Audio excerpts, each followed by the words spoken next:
आपण फक्त दुपारच्या बातम्या आणि आताची एक मोठी बातमी बघूयात। उद्धव ठाकरेंचा मुलगा पावसाळ्यामध्ये जेलची वारी करू शकतो। आदित्य ठाकरे यांच्या अटकेच्या संदर्भात नितेश राणे यांनी एक मोठं विधान केलंय। दिनो मोरिया प्रकरणावरून नितेश राणे यांनी पुन्हा एकदा ठाकरे कुटुंबावरती हल्लाबोल केलाय। दिनो मोरिया प्रकरणावरून लक्ष हटवण्यासाठी ठाकरेंच्या विलीनीकरणाची चर्चा होत असल्याचं राणेंनी म्हटलेलं आहे।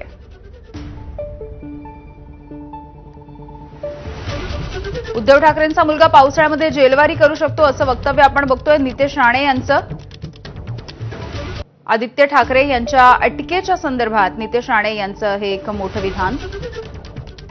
आतापर्यंत नितेश राणे यांनी आदित्य ठाकरे यांच्यावरती वेगवेगळ्या प्रकरणांमध्ये अनेक आरोप केलेले आहेत आणि या संदर्भातलं आणखी एक मोठं विधान त्यांचं आपण पाहतोय। दिनो मोरिया यांची चौकशी सुरू आहे आणि याच प्रकरणावरून नितेश राणे यांनी पुन्हा एकदा ठाकरे कुटुंबाला लक्ष्य केलंय।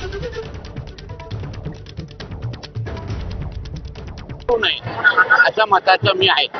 जे हिंदू धर्माचा द्वेष करतात, जे आमच्या महाकुंभाला नावं ठेवतात, त्या अशा विदर्भी लोकांचं नाव तुम्ही एवढ्या पवित्र स्थानी कसं घेता हा माझा तुम्हाला उपप्रश्न आहे। राज्याच्या राजकारणावर दोन्ही ठाकरे एकत्र आले। एक लक्षात घ्या, परत तुम्हाला सांगतो, शेवटी तो त्यांचा वैयक्तिक कौटुंबिक विषय आहे। कोणी यावं ते भांडताना आपल्याला विचारून भांडले नाहीत, एकत्र येताना आपल्याला एकत्र सांगणार नाहीत। पण खरं म्हटलं तर डिनो मोरियावर होणाऱ्या ज्या कारवाया आहेत, जी मातोश्रीची सून म्हणून त्याला ओळखतात, त्या प्रकरणावरून लक्ष हटवण्यासाठी या दोघांना येण्याची चर्चा सुरू आहे।